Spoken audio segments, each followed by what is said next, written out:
As-tu pénétré jusqu'aux sources de la mer? T'es-tu promené dans les profondeurs de l'abîme? As-tu vu les portes de l'ombre de la mort? Sinon, comment comprendrais-tu les sources de ton être et les replis cachés de ton cœur? Tu as appelé la mort, mais ce sont là paroles dénuées d'intelligence. Seul Dieu commande aux sources de la vie. Seul, il met à nu les abîmes cachés du cœur. Seul, il commande aux portes de la mort.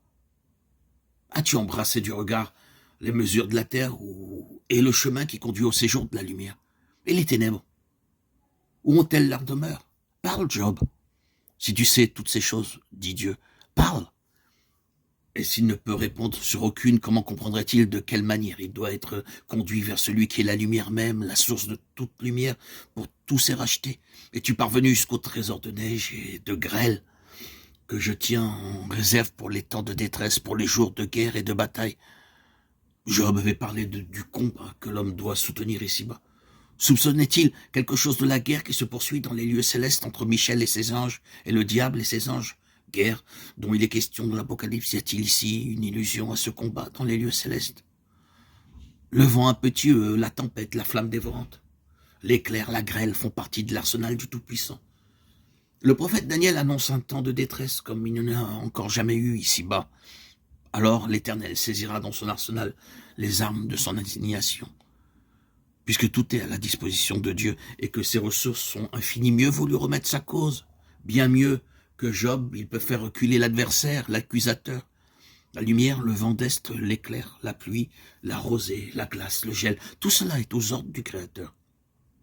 Les forces mauvaises qui enveloppent et assaillent Job doivent aussi lui obéir, de sorte que son serviteur sortira triomphant de l'épreuve et avec une vie renouvelée. Peux-tu lier, délier, conduire, guider les étoiles dans leur course? Connais-tu les lois du ciel? Règles-tu son pouvoir sur la terre?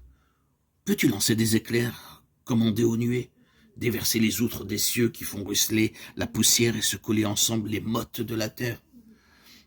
Il est heureux que Job ait été fortifié avant que Dieu commençât de parler, car l'esprit de l'homme, limité est rapidement écrasé par ce qui le dépasse. Ici, par la majesté des thèmes qui lui sont présentés, que l'Éternel fait rapidement passer devant Job.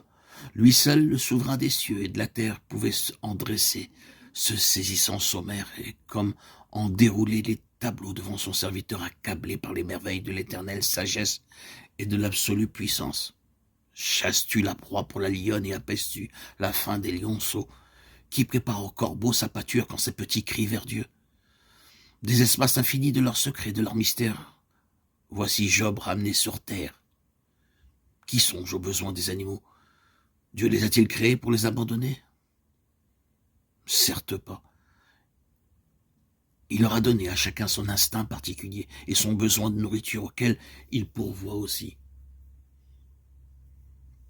S'il veille ainsi même sur les faux, même sur les petits des corbeaux, comment pourrait-il oublier son serviteur Job?